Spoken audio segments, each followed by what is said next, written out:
social distancing udah pasti. Jadi kalau gue sama teman mau ke supermarket, terus kita gandengan tangan itu kalau ketangkep polisi itu bisa di-fine. Kayak yang, ini seriusan di Amerika nih gitu kan. Maksudnya kayak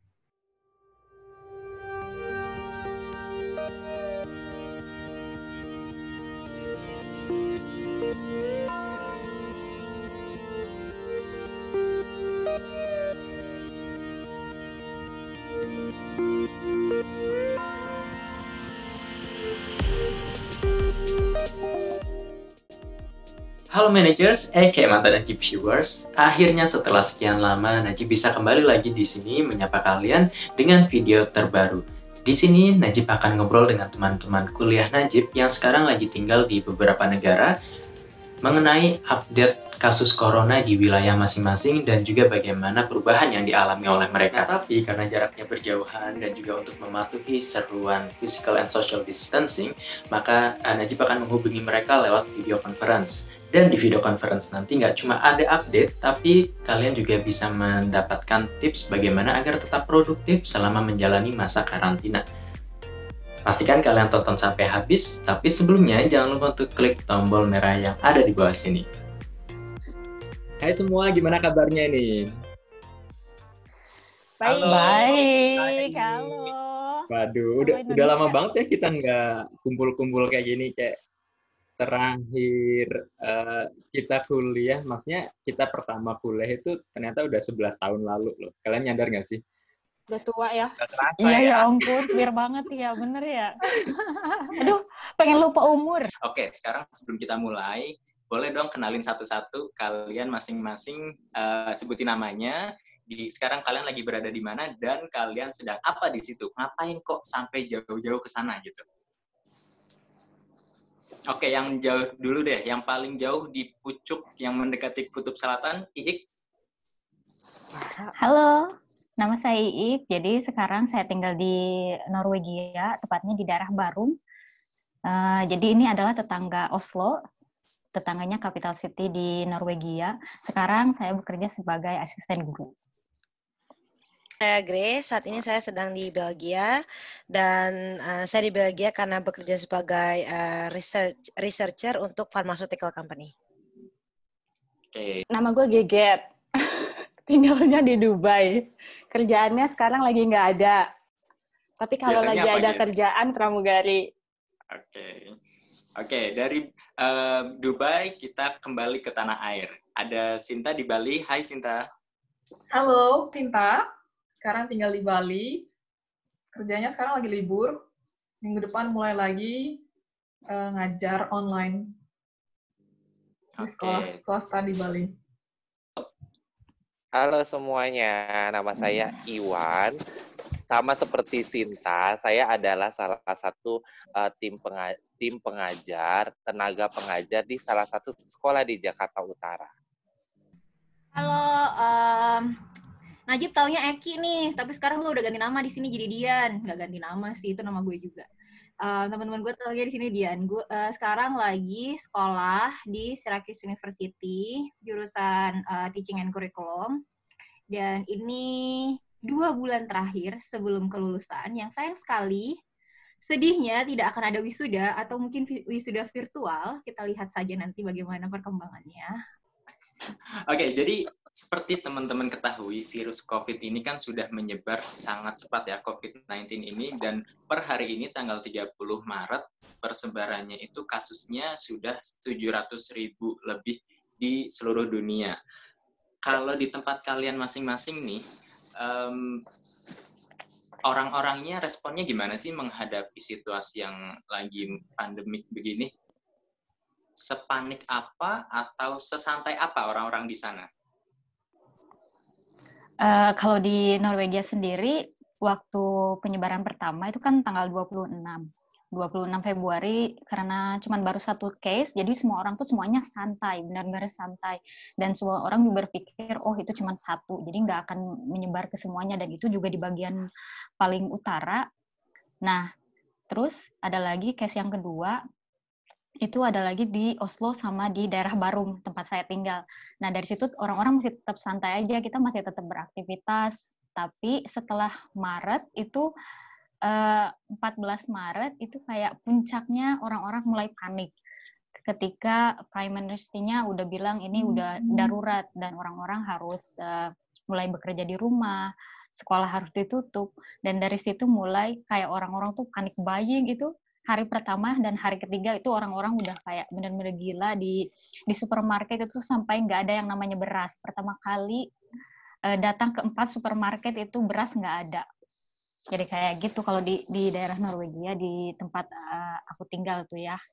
Jadi penyebarannya tepat 1 bulan kita sudah 4.100 lebih yang positif corona dan sekitar 22 orang sudah meninggal. Tapi sejauh ini orang-orangnya juga masih tetap tidak terlalu panik seperti yang hari pertama dan kedua saat pemerintah mengumumkan bahwa kita harus stay di rumah. Gitu. Kalau di Dubai gimana, Gat? Di Dubai termasuk paling santai. Waktu orang semuanya lockdown, Dubai masih terbang. Flight lain masih flight, kita masih operate ke Beijing. Gue aja waktu virus outbreak kan Januari akhir. Februari itu gue masih ke Beijing 3 kali. Dubai itu santai banget. Iya. Tapi emang penanganannya kayak sebelum orang lain pada swab test, kita udah swab test. Jadi setiap flight di swab test. Terus akhirnya kesini-sini kan makin parah. Di Cina udah menurun, yang lain makin parah. Banyak negara-negara yang tutup. Terus Dubai juga sekarang udah hampir 600 ya. Bukan Dubai sih, UAE. Dengan negara sekecil ini yang kena 600 kan itu udah banyak banget. Jadi mulai tanggal 25 kemarin, itu airport di Dubai, di seluruh UAE ditutup. Jadi udah nggak ada penerbangan lagi. Kita gitu. Di Dubai itu apakah kayak, karena kan negaranya kecil ya, apakah ada kayak di Indonesia, apa seperti yang di Norway, apakah ada semacam isu kayak panic buying, kayak gitu nggak sih? Kan negaranya kecil tuh. Panic buying nggak ada sih, karena supermarket kayak semuanya masih oke untuk makanan. Sekarang ini kan gue di rumah tuh dari tanggal 21, walaupun lockdown-nya tanggal 25. Di rumah tanggal 21 tuh udah nggak terbang. Terus tanggal 23-an kita belanja itu masih oke. Ini udah 10 hari sih di rumah nggak keluar. Tapi yang gue tahu sih nggak ada panic buying, cuman orang-orang pada beli banyak, tapi bukan panic buying sampai kosong gitulah. Kita pakai masker, pakai gloves kalau keluar. Terus pemerintah Dubai juga kan strict banget. Dia misalnya lu keluar tanpa pakai masker, lu di-fine. Fine-nya tuh bisa 350 juta. Kalau di Belgium sendiri, Grace, santai atau panik sih orang-orangnya? Kalau per hari ini, per 30 Maret 2020 sih, case-nya sudah sekitar 11.899. Untuk ukuran Belgium yang kecil sih, angka ini cukup besar ya. Kebetulan kita kan juga border berbatasan dengan Netherlands, France, Germany, sama UK. Jadi kalau menurut aku sih, orang-orang sepenglihatanku dan sepemberitaan juga, kalau panik sih enggak. Cuman memang orang di sini awareness-nya cukup tinggi. Jadi kayak kita semua nih rata-rata di sini udah self quarantine for like 2 to 3 weeks. Kalau aku sendiri udah hampir 3 minggu karena kebetulan pekerjaan juga bisa dilakukan di rumah. Dan memang kalau untuk panic buying, ketika aku ke supermarket ada queue panjang banget. Terus akhirnya aku mikir, ini orang-orang ngapain sih? Apa di dalam penuh? Ternyata enggak. Di sini namanya social distancing, benar-benar social distancing banget. Di mana ketika masuk ke dalam supermarket, memang isinya tuh sedikit, nggak banyak orang. Jadi memang benar-benar dalam supermarket cuma boleh sekitar ada 20 orang atau segala macam. Dan supermarketnya itu besar, kayak warehouse gitu. Dan hanya ada 20. Habis itu keluar baru ada tambahan lagi. Dan memang social distancing banget. Dan setiap card yang kita pegang akan langsung disinfektan. Dan juga langsung kita harus pakai glove dan segala macam. Tapi kalau pakai masker di sini, aku sih belum lihat banyak ya. Kayaknya enggak banget. Cuman memang kita benar-benar keep distance dan memang kalau bosen pergi aja ke jalan cuma untuk lari. Masih boleh untuk lari atau naik sepeda, tapi kalau naik sepeda pun karena ada alurnya ya paling hanya boleh 1 atau 2 tidak boleh terlalu dekat. Intinya nggak boleh terlalu dekat aja. Tapi kalau keluar hanya untuk olahraga 30 menit boleh. Iya, sama juga. Di sini juga sama kayak gitu. Karena kan kalau tetap terus-terusan di rumah juga kita butuh udara segar. Jadi pemerintah juga kemarin ngeluarin lagi kalau kita boleh tetap keluar dengan tetap jaga jarak. Kalaupun kita mau mengundang teman juga boleh, tapi dengan beberapa jumlah saja, dibatasi, nggak terlalu banyak, dan ada distance-nya itu yang harus tetap diperhatikan. Norway gitu. better be careful, ha? Dubai Iya, agak makanya, aduh, I ini swear. kayak begini ya, gitu. kalau di Dubai agak strict. Karena di sini social distancing udah pasti. Jadi kalau gue sama teman mau ke supermarket, terus kita gandengan tangan itu kalau ketangkep polisi itu bisa di-fine. Di lingkungan tempat gue tinggal sebetulnya penduduknya cukup disiplin. Jadi gue lumayan tenang.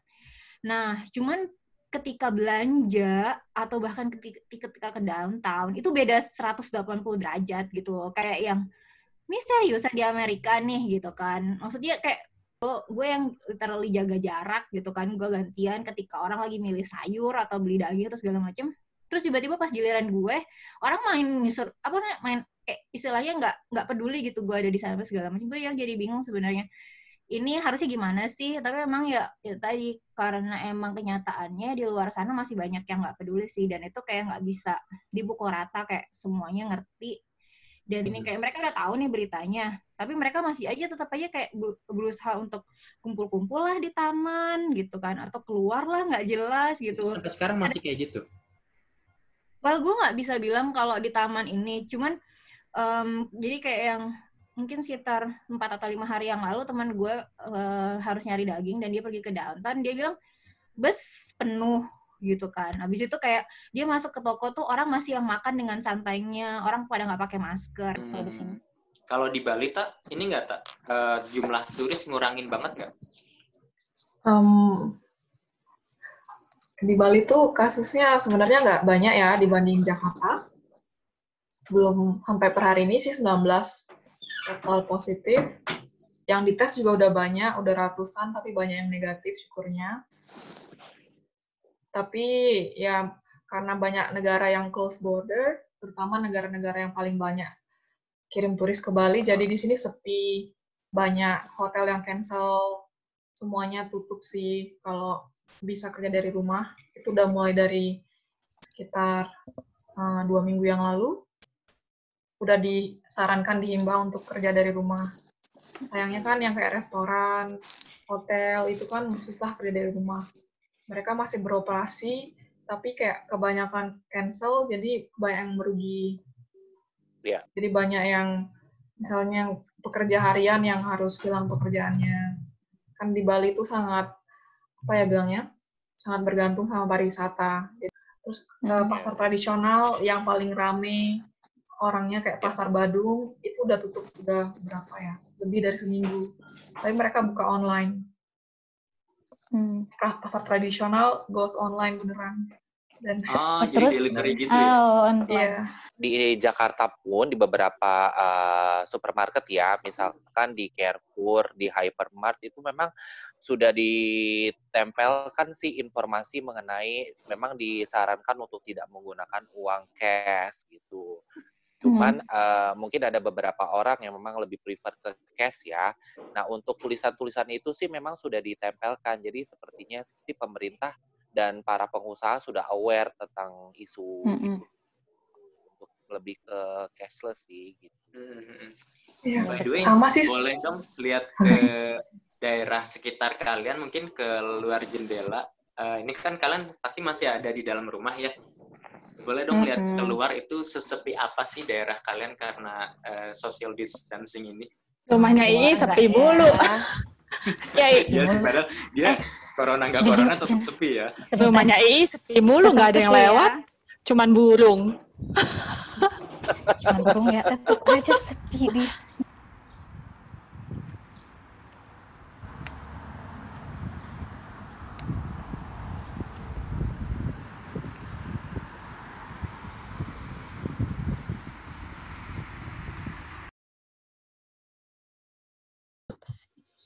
Jadi selama lockdown di rumah itu, aku nanam tanaman kayak gitu. Jadi kalau tanamannya tumbuh, aku tanam di telur kayak gitu.